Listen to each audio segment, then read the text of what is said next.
UCN राजधानी channel में आपका स्वागत है। मैं हूं ज्योतिषाचार्य आनंद। नित्य प्रतिदिन की तरह हम अपने कार्यक्रम किस्मत सवारी के साथ फिर उपस्थित हुए हैं। मित्रों, ये कार्यक्रम सिर्फ आपके लिए है, आपकी समस्याओं के समाधान के लिए है। अगर आप हमारे कार्यक्रम से जुड़ना चाहते हैं तो हमारी टीवी स्क्रीन पे जो नंबर चल रहा है उस नंबर पर हमें कॉल करें। उस कॉल के माध्यम से हम आपकी समस्या का समाधान करने का प्रयास करेंगे। तो मित्रों, ये कार्यक्रम का उद्देश्य सिर्फ आपकी सोच में परिवर्तन लाना है। इस कार्यक्रम का उद्देश्य जुड़ करके ज्योतिष के प्रति जो अवधारणाएं फैली हुई है उसको दूर करना है। तो अगर आप चाहते हैं कि आपकी विदेश यात्रा हो, अगर आप अपने कर्ज से मुक्त होना चाहते हैं, या आप चाहते हैं कि आपके बच्चे को किस विषय में जाना चाहिए उसको, इसके अलावा आपका प्रमोशन कब होगा, आपके प्रॉपर्टी के लिए इन्वेस्टमेंट उचित समय आपका कब है, शेयर बाजार आपके लिए कैसा रहेगा, ऐसे अनेकों प्रश्न का उत्तर आप हमारे कार्यक्रम किस्मत सवारी के माध्यम से अपने समस्त प्रश्नों का उत्तर घर बैठे पा सकते हैं। तो उठाइए मोबाइल फोन और आपको आपका डेट ऑफ बर्थ, स्थान और समय, 3 चीजें आपको फोन पे बताना है। इसके आधार पर हम आपको आपका भविष्य बताने का प्रयास करेंगे। मित्रों, ये तो थी कार्यक्रम से संबंधित जानकारी। कार्यक्रम को आगे बढ़ाते हैं और कार्यक्रम से यदि आप लाभ उठाना चाहते हैं, कार्यक्रम का उद्देश्य जो हम आपको बार बार बताना चाहते हैं कि आप अपना एटीट्यूड बदल दीजिए, आप अपनी सोच बदल दीजिए, आप अपनी कार्य क्षमताओं का करने का प्लानिंग कर लीजिए, चेंज कर लीजिए। कहाँ अपना रिवैल्यूएशन करिए। यदि आप जीवन में सफल होना चाहते हैं तो अपना रिवैल्यूएशन करिए कि हमने अब तक क्या किया, हमें क्या करना चाहिए और हमें कहाँ आगे ऐसा क्या करें कि जिसके माध्यम से हम आगे पहुंच सकें। कुंडली के 4, 8, 12 जो हाउसेस होते हैं मित्रों, वो रिवैल्यूएशन के होते हैं। ये 4, 8, 12 क्या होता है? आदमी अपना रिवैल्यूएशन कब करता है? जब अपना आदमी गड्ढे में होता है, या आदमी धोखा खाता है, या आदमी किसी से अपमानित होकर आता है, या फिर आदमी अपने असंतुष्ट पूर्ण रहता है, तब अपना रिवैल्यूएशन करता है। अरे मेरे से कहाँ गलती हुई, तब व्यक्ति को सारी चीजें याद आती हैं। अरे मैंने ये भी कर दिया, अरे मैंने ये भी कर दिया, अरे मैंने ये भी कर दिया। यदि हम जीवन में सफल होना चाहते हैं, इस कार्यक्रम का भरपूर लाभ उठाना चाहते हैं, तो हर व्यक्ति को अपना रिवैल्यूएशन रात को 4, 8, 12 के थ्रू करना चाहिए। 4, 8, 12 कि हमसे कितनी गलती हुई, कहाँ हुई, हमने समय का कितना उपयोग किया, कितनी मात्रा में समय सही दिशा में गया, कितनी मात्रा में गलत दिशा में गया। गलतियां निश्चित रूप से होंगी और गलतियों को सुधारने की क्रिया नेक्स्ट है। फिर गलतियां नए रूप में डेवलपमेंट होंगी और फिर आपको चिंतन मनन करना है कि मुझसे 4, 8, 12 हाउसेस कहाँ ऑपरेट। यदि आप ध्यान अवस्था में आंख बंद करके या 15 मिनट कुर्सी पर लंबे होकर के लेट जाए, बिल्कुल शरीर को हल्का कर ले और निरंतर सोचे कि मैं सुबह 6 बजे उठे थे, फिर 7 बजे हमने चाय दी, फिर हमने यहाँ इतना समय वेस्ट किया, ये हमने टीवी में वेस्ट किया, ये हमने अपने बच्चों को टाइम नहीं दिया, अपने पति को टाइम नहीं दिया, अपने परिवार को टाइम नहीं दिया, अपने अपनी एक्टिविटी का चेंज नहीं किया। मित्रों, जरूरी नहीं है कि एक्टिविटी आपका दिमाग उतना हो, आपका डेवलप हो सकता है, आप दूसरे की कॉपी करिए। मित्रों, कॉपी करना कोई बुरी चीज नहीं है। हर व्यक्ति अपने माँ बाप से तो बच्चे सीखते हैं, हम भी किसी और से सीख सकते हैं, पड़ोसी से सीख सकते हैं, या किसी मिलने जुलने वाले सीख सकते हैं, या अपने टीवी सीरियल के माध्यम से सीखे, या फिर अपने पर्सनल सोच से सीखे। लेकिन सीखें या अपने विचार दें कि ईश्वर मुझे सद्बुद्धि दो कि मैं अपनी व्यवस्थाओं को सुधारना चाहता हूँ। हमारी इच्छा ही नहीं है।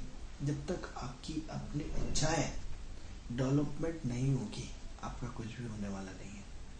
आप चाहते हैं मेरा प्रमोशन हो, प्रमोशन की व्यवस्था हो जाती है। आप चाहते हैं गाड़ी हो, गाड़ी की व्यवस्था हो जाती है। आप चाहते हैं मुझे ज्योतिष को कुंडली दिखाना है, ज्योतिष की व्यवस्था हो जाती है। आप जो चाहते हैं ग्रह वही करता है। मित्रों, इस एस्ट्रोलॉजी पे विशेष ध्यान दें कि आप अपने जीवन में परिवर्तन चाहते हैं, तो फिर जीवन में परिवर्तन के लिए आपको सबसे पहले आपको इन सारी चीजों से जुड़ना पड़ेगा। तो विषय को आगे बढ़ाते हैं और आगे बढ़ाते हुए हमने आपको राहु और चंद्र के बारे में बताया था।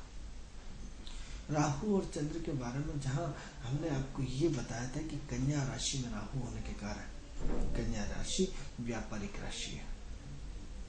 ऐसी व्यापारिक राशि है जिसका संबंध जो है व्यापार से है। अब चंद्रमा की जो राहु की दृष्टि जो है वो मीन राशि पे है। अब मीन राशि क्या है? समुद्र की राशि। आप किसी से भी पूछ सकते हैं कि राशियां जलीय कौन कौन सी होती हैं। 4, 8 और 12 तीन राशियां ये जलीय होती हैं। उन जल से इसका संबंध होता है। अब जल तो कुआं भी जल है और तालाब भी जल है और समुद्र भी जल है। तो चौथा घर कुएं का होता है, 8वां घर बड़ा तालाब का होता है और 12वां घर या 8वां घर नदियों का कभी कह सकते हैं, 12वां घर होता है समुद्र का। तो क्या हुआ? राहु की दृष्टि सीधी विशाल हृदय में हो रही। तो व्यापारिक गतिविधियां किससे होना? एम्पर्ड एक्सपर्ट से होना। यदि आपकी कन्या और मीन राशि है तो, और यदि आप चाहते हैं कि एम्पर्ड एक्सपर्ट में आप अपना भाग्य आजमाएं तो निश्चित रूप से आजमा सकते हैं, क्योंकि राहु की दृष्टि और राहु का संबंध जिन जिन भावों से हो रहा है उन सब भावों को एम्पर्ड एक्सपर्ट का काम करने की बिल्कुल अच्छी इच्छा होना चाहिए, और नहीं है तो उन्हें करना चाहिए। एम्पर्ड एक्सपर्ट इस लेवल पे हो जाएगा कि कम समय में बहुत अच्छी उन्नति हो जाएगी। मित्रों, जब हम प्रगति करना शुरू करते हैं तो हम अपने पीछे सारी चीजें भूल जाते हैं, और जिस दिन भी टांग फंसती है उसी दिन से हमारा रिवैल्यूएशन शुरू हो जाता है। तो हम सबसे पहले अपने जीवन में रिवैल्यूएशन करना सीखें। तो रिवैल्यूएशन राहु कराएगा किसके थ्रू? अचानक जब हम टांग फंसती है तो क्या है? कन्या राशि व्यापारिक राशि है। अब व्यापार को कैसे होना? दिमाग के थ्रू होना। दिमाग के थ्रू? हाँ मित्रों, दिमाग के थ्रू। अब दिमाग को कैसे क्या करें? तो दिमाग क्या होता है? दिमाग दिन भर घूमता रहता है निरंतर। आपको उसको राहु चंद्रमा के कॉम्बिनेशन में दिमाग की उथल पुथल बहुत भयंकर होती है। यदि निरंतर उथल पुथल इतनी ज्यादा होती है तो क्या करते हैं? हम अपने रिवैल्यूएशन करते हैं। रिवैल्यूएशन में क्या होगा कि व्यापार किससे है? दिमाग के थ्रू। सोचेंगे हम कि क्या है, मेहनत करके देख लिया क्या मिला, अब दिमाग के थ्रू चलो। दौड़ के देख लिया क्या मिला, अब शांति से चलो। संबंध बना के देख लिया क्या मिला, अब बिना संबंधों से चलो। कई बार हमारे इर्द गिर्द हमारे संबंध बहुत तेज गति से जुड़ते हुए चले जाते हैं, और कई बार हमारे इर्द गिर्द बहुत तेज गति से संबंध टूटते हुए चले जाते हैं। हमें कुछ समझ में नहीं आता कि ऐसा क्यों हो रहा है।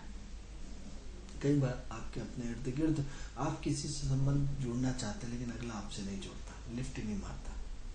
और कई बार इर्द गिर्द आपसे कोई जुड़ना चाहता, आप उसको लिफ्ट नहीं मारते। दोनों चीजें एक साथ चलती रहती हैं। अब ऐसी कंडीशन में कई बार बेवजह की गलतफहमियां शुरू हो जाती है। राहु चंद्र का जो कॉम्बिनेशन है बेवजह की गलतफहमियां बहुत ज्यादा मात्रा में फैलाता है। आदमी न जाने आपके बारे में क्या से क्या सोचने लगता है। ऐसा सोचने लगता है जिसकी की कल्पना भी आप नहीं कर सकते। तो जब सोचना उसको पड़ता है और सोचने की गतिविधियां उसकी अपने आप में चेंज हो जाती है, तो आप दंग रह जाते हैं कि राहु और चंद्र का कॉम्बिनेशन ऐसा भी कर सकता है।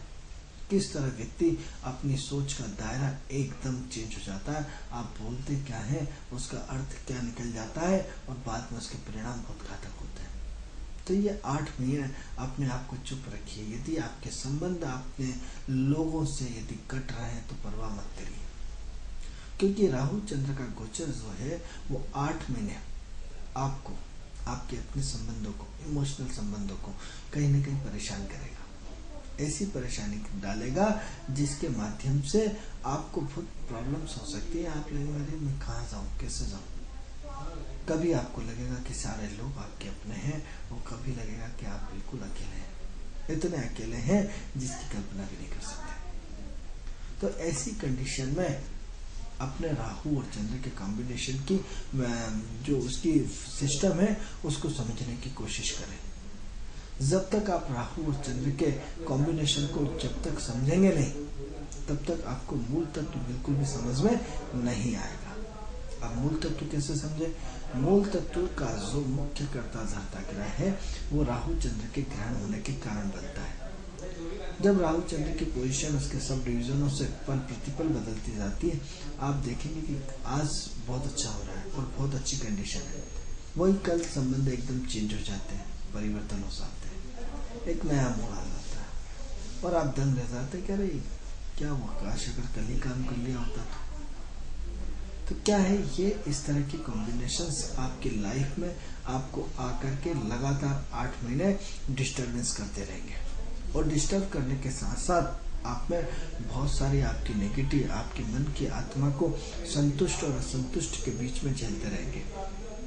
जब आपका मन बहुत ज़्यादा असंतुष्ट रहेगा या जब आपका मन, तो आप समझ लिए राहु चंद्र का ग्रहण आज आपकी कुंडली में बिल्कुल एक्टिव है। और जब यही पॉजिटिव हो जाए, आप बहुत प्रसन्न हो जाए और आपकी प्रसन्नता के साथ साथ आपके मन में एक नया जोश आ जाए, यानी राहु चंद्र का कॉम्बिनेशन आज प्लस में जा रहा है। क्योंकि पूरी पृथ्वी के चक्कर लगाने में शनि को पूरे 30 वर्ष लगते हैं, उसी पृथ्वी को चक्कर लगाने में चंद्रमा को मात्र 27 दिन लगते हैं। उस 27 दिन में भी उसका डिवीजन इतना बहुत तेज गति से चेंज होता जाता है। पल प्रतिपल, पल के 100वें हिस्से का, 100वें के भी 1000वें हिस्से का वो कंडीशन आप 1 मिनट में न जाने क्या सोच लेते हैं, यदि आपका फोन नहीं लगता है तो राहु चंद्र की जो कॉम्बिनेशन की युति है वो इस बार अपने आप में बहुत मायने रखती है। इस बार सबसे अच्छी चीज ये है कि जो आपके चुनाव चल रहे हैं इर्द गिर्द, भले छोटे चुनाव चल रहे हैं, इसके परिणाम सब चौंकाने वाले होंगे। क्योंकि राहु चंद्र का कॉम्बिनेशन अपने आप में बहुत सारी चीजें अपने आप पे इतने बड़े लेवल पे चेंज कर देता है जिसकी कि आप सोच भी नहीं सकते। तो ऐसी कंडीशन में अपने इर्द गिर्द अपने ध्यान, अपने आप को सचेत रखें। ऐसा नहीं आप किसी से मजाक कर रहा हो और वो बड़ी लाइन परिवर्तन हो जाए। ऐसा नहीं आप किसी को कुछ बोल रहे हो और उसको बहुत बुरा लग जाए। मन की असंतुष्टि इतनी ज्यादा रहेगी कि जिसकी वजह से, लेकिन मन अपना काम करेगा, आपको अपना काम करना है। मन अपना काम करेगा, कोई दिक्कत नहीं। मन की भावनाएं अपना काम करेंगी, लेकिन आपको अपना काम करना है मित्रों। आपको अपनी सोच डेवलप करना है, क्योंकि ग्रहण तो आते और जाते रहते हैं। प्रकृति को अपना काम करने दीजिए, आप अपना काम करेंगे। यदि आपके मन अच्छा है, आपके विचार अच्छे हैं, आपकी सोच अच्छी है, तो यही राहु चंद्र का कॉम्बिनेशन आपके विचारों में वो पारदर्शिता ला देगा जिसकी आप सोच भी नहीं सकते। आपके विचारों को इतना साफ कर देगा जिसकी आप सोच भी नहीं सकते। क्योंकि ऐसे विचार जो आपके अपने जीवन में इतना बड़ा चेंज ला सकते हैं, इतना बड़ा चेंज ला सकते हैं जिसकी की कल्पना भी नहीं कर सकते। तो क्या करें ऐसा, किस तरह करें ऐसा, किस तरह सोचें? क्योंकि आपका दिमाग इस वक्त हर व्यक्ति का डबल माइंडेड होगा। डबल माइंडेड, क्या करें क्या ना करें, असमंजसता, अनिर्णय की। दाल में ये वाली दाल बनाए कि वो वाली दाल बनाए, सब्जी में क्या बनाए, ये घंटों सोच रहे हैं, डिस्कस चल रहा है फालतू का। कई कंडीशन से, अरे इसको नहीं ये बनाते, ये नहीं ये बनाते हैं। विचारों को पढ़ना सीखिए। सबसे बेस्ट, यदि आपको अपना मित्र बनाना है तो अपने मन और आत्मा को बनाइए। मन चंद्रमा है, आत्मा सूर्य है। सूर्य की बात नहीं कर रहा है, सिर्फ मन की बात कर रहा है। क्योंकि राहु चंद्र का ग्रहण बना हुआ है गोचर में, जिसकी की जानकारी हमने पिछले लगातार आपको दे रहे हैं। तो क्या करें, यदि आपको अच्छे मित्र की तलाश है, अच्छा मित्र आपसे, अपना आत्मा से अच्छा कोई मित्र नहीं हो सकता। आपका मन से अच्छा मित्र नहीं होता।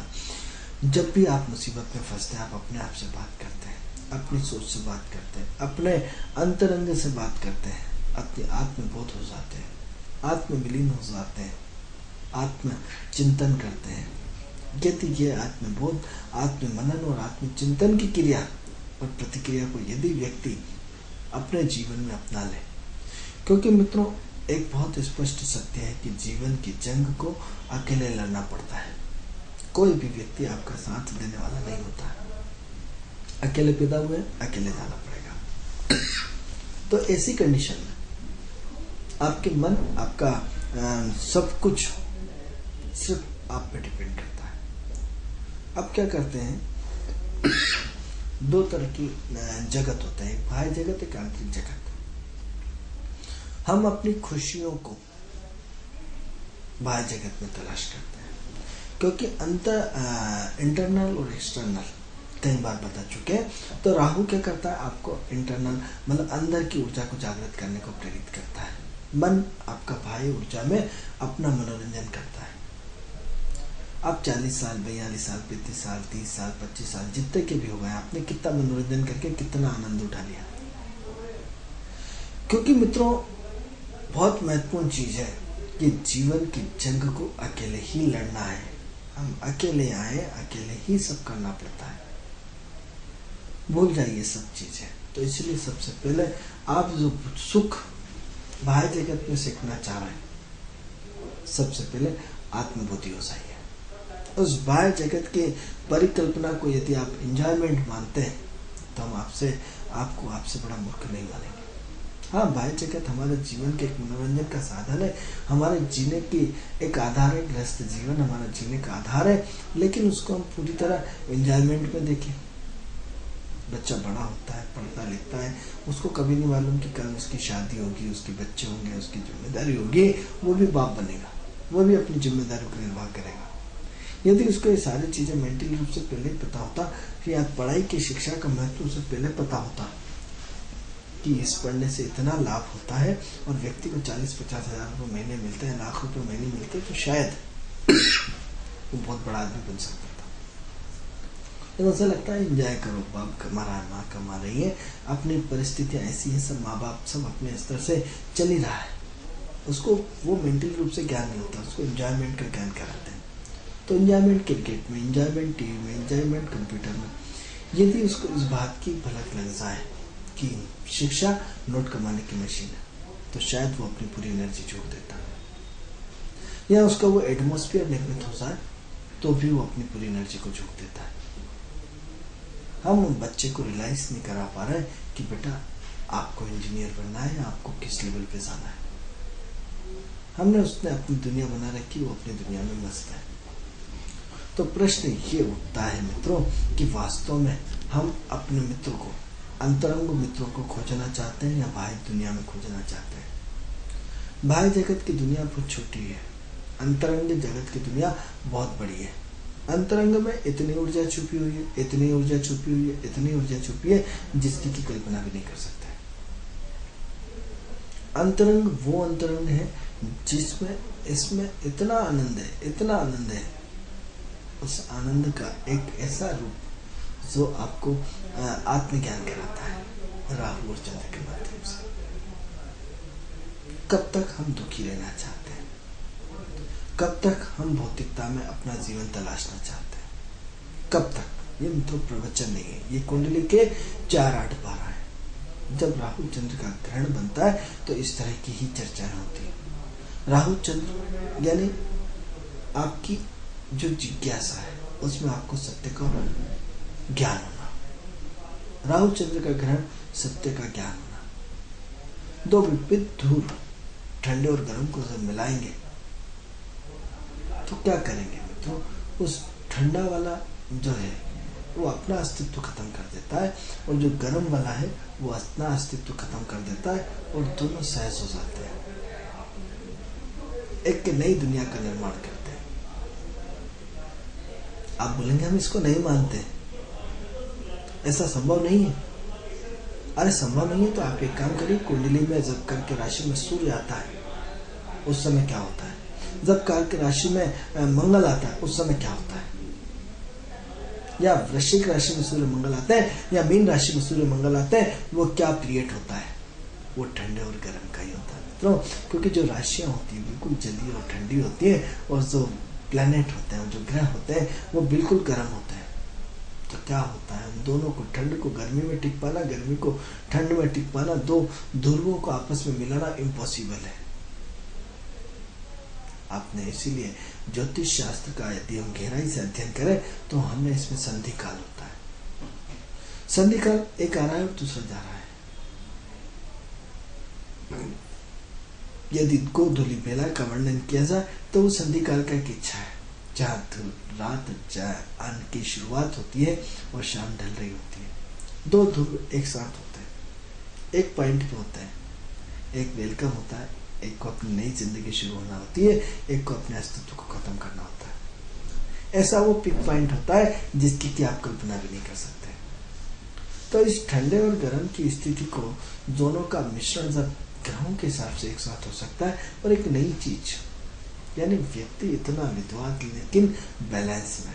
कर्क राशि विद्वानों की राशि, वृश्चिक राशि विद्वानों की राशि, मीन राशि महाविद्वानों की राशि, तीनों राशियां महाविद्वानों की, इमोशनल से हैं लेकिन कंट्रोल है, जानते हैं जेब कट रही है लेकिन सब ध्यान है, खा जाओ, चोरी कर जाओ, कोई दिक्कत नहीं, ले जाओ, ईश्वर हमें और देगा।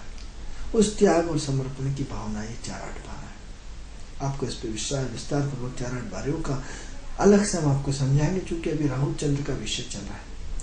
तो दो तासीरों को आपस में मिलाना, तो राहु और चंद्र की तासीर क्या है? एक अलग तरह का एक पवित्र मिलन, एक पवित्र बोध, एक पवित्र वो आनंद, जिस आनंद को आप सिर्फ एक घूंगा जैसे गुड़ का कर उसका स्वाद नहीं बता सकता, उसी तरह राहु चंद्र का ग्रहण एक ऐसी आध्यात्मिक ऊर्जा जो अलौकिक विज्ञान को रिप्रेजेंट करती है। अलौकिक विज्ञान जो इस लोक से बाहर का विज्ञान है, अलौकिक विज्ञान जो ऐसा विज्ञान जो आपके दिमाग से बिल्कुल बाहर आएगा, आप उसकी कल्पना नहीं कर सकते। अदृश्य जगत की आत्माएं, अदृश्य जगत का विज्ञान, अदृश्य जगत की सूक्ष्म आत्माओं का आपस में मिलन, क्योंकि हम अदृश्य और दृश्य, स्थूल सूक्ष्म और कारण 3 तरह के शरीर होते, तीनों का बैलेंस शरीर। तो इंटरनल और एक्सटर्नल, यानी कोई आपको महसूस करता है कि ईश्वर है, लेकिन ईश्वर नहीं है। आप महसूस करते हैं उसको, हवा को महसूस कर सकते हैं। ईश्वर के 5 तत्व, जल तत्व, अग्नि तत्व, पृथ्वी तत्व, वायु तत्व, हम आपको तत्वों के बारे में भी बताएंगे। तो इन 5 तत्वों को सिर्फ महसूस किया जाता है। पानी को ले लीजिए, पकड़ नहीं सकते, पानी टिक नहीं सकता, लेकिन महसूस किया जा सकता है। आग को महसूस किया जा सकता है, हवा को महसूस किया जाता है, मिट्टी को महसूस किया जाता है। पानी में मिट्टी को गला दीजिए, गायब हो जाए, महसूस करने की चीज है। बादल को महसूस किया जाता है। तो जब ये सारी चीजें हम अपने जीवन में अलौकिक अदृश्य जगत की बात है, जब अपना आत्मविश्लेषण कहते हैं, तो अदृश्य जगत का होता है। क्योंकि जब आप अपने आप से बात करते हैं तो उस अदृश्य जगत का एक बहुत बड़ा हिस्सा बन जाते हैं। इसलिए मित्रों, असली मित्र यदि आपको बनाना है तो अपने आप से बात करिए, अपनी खुद की रिवैल्यूएशन करिए। आपकी पति, आपकी पत्नी, आपके बच्चे, आपके माँ बाप, आपका संसार, आपकी दुनिया, आपका घर अपनी जगह है, लेकिन यदि वास्तव में आप उन्नति चाहते हैं तो अपने अदृश्य जगत के साथ जुड़िए। वो अदृश्य जगत आपको एनर्जी देता है, वो अदृश्य जगत जो आपको मुसीबतों से बचाता है, वो अदृश्य जगत क्या गोल घुमाव करता है कि इतनी बजे ट्रेन आएगी, इतनी बजे वहां से छूटेंगे, इतनी बजे बस छोड़ेगी, इतनी बजे हम यहाँ पहुंचेंगे, इतनी बजे वैष्णो देवी पे कटरा पे उतर जाएंगे, इतनी बजे यहाँ उतर जाएंगे, इतनी बजे ये कर लेंगे, इतनी बजे वो अदृश्य जगत आपको एनर्जी देता है, और ऐसी एनर्जी देता है जिसकी कि आप कल्पना भी नहीं कर सकते। ऐसी एनर्जी देता है जिसके माध्यम से आप अपने आप को इतना बैलेंस कर लेते हैं कि जिसकी कल्पना भी नहीं। तो ऐसी कंडीशन में आप अपने जीवन में उस अदृश्य जगत की पूरी अदृश्य जगत की जो पावर है वो आपको पूरे जीवित रखती है। उस अदृश्य जगत का हिस्सा आपको वो एनर्जी देता है जिसके माध्यम से आप कहां से कहां पहुंचने की क्षमता रखते हैं। अभी तक आपने अपेक्षाएं किससे करी? अपने चाचा, काका, बाबा या अपने लोगों से। पहला जीवन का सूत्र है, अपेक्षाएं सिर्फ अपने आप से करिए। जो व्यक्ति अपने आप से अपेक्षाएं करते हैं वो जीवन में प्रगति के उन शिखरों तक होते हैं जिनकी की कल्पना भी नहीं कर सकते। आप अपने आप से बात करिए, अपने अदृश्य जगत से बात करिए, अपनी ऊर्जा को जागृत करिए। हम हमारे यूसीएन राजधानी चैनल के माध्यम से बार बार आपको जागृत करते हैं कि आप अपनी अंतर आत्मा यानी सूर्य को जागृत करिए। आपका अदृश्य, आप अच्छा मित्र, आपका आपकी आत्मा से, आपका मन से अच्छा मित्र कोई नहीं होता। जब हम परेशान होते हैं, उन परेशानियों से डरते हैं, लेकिन हर परेशानी आपको अपने अंदर एक नई ऊर्जा का समावेश कर जाती है। हर परेशानी आपको कुछ जीवन में सबक सीख के सबक दे जाती है। हर परेशानी आपके जीवन में चार चांद लगा देती है। 2 मिनट के लिए हमें तकलीफ होती है, 2 मिनट के लिए हमें बड़ा दर्द होता है कि हे भगवान हम बहुत परेशान है, लेकिन तीसरे ही पल ईश्वर हमारे निकलने की व्यवस्था भी कर देता है। इसलिए परमात्मा को धन्यवाद दीजिए, संतोष रखिए और अपने अदृश्य जगत से बात करिए। अदृश्य जगत कोई आपको रात की 2 बजे आए और रात की 2 बजे जब आप चौराहे से निकलते हैं और अपने राम राम राम राम राम राम राम राम सीताराम करके निकल जाते हैं, वो कौन होता है? आपके साथ आपका ईश्वर होता है, आपके साथ आपका परमात्मा होता है, आपके साथ आपकी एक ऐसी शक्ति होती है जो आपको लगती है कि नहीं मेरे साथ चल रही है। आप चारों तरफ से मुसीबत में घिर जाते हैं और फिर आप रोने लगते हैं कि हे ईश्वर अब तो तू ही सहारा है। तो कोई आता है और आपकी मदद कर जाता है, अननोन पर्सन होता है। ये अदृश्य जगत है, किसी न किसी को ईश्वर भेजता है। तो इसीलिए यदि आप अपने जीवन में आप अपने अंतरंग से बात करने लग जाए, अपने आप से बात करने लग जाए, अपने आप का विश्लेषण करने लग जाए, तो निश्चित रूप से मानिए कि कल आपका वो लेवल हो जाएगा जिन ग्रहों को आप हमारे चश्मे से देखने लग जाते हैं, आप अपने स्वयं के चश्मे से देखने शुरू हो जाएंगे। मित्रों, कार्यक्रम का समय पूर्ण हुआ। ये कार्यक्रम आपको कैसा लगता है? इस कार्यक्रम से संबंधित कोई भी जानकारी हो तो हमारी टीवी स्क्रीन पर जो नंबर चला है उस नंबर पर हमें कॉल करके हमारे कार्यक्रम से जुड़ सकते हैं।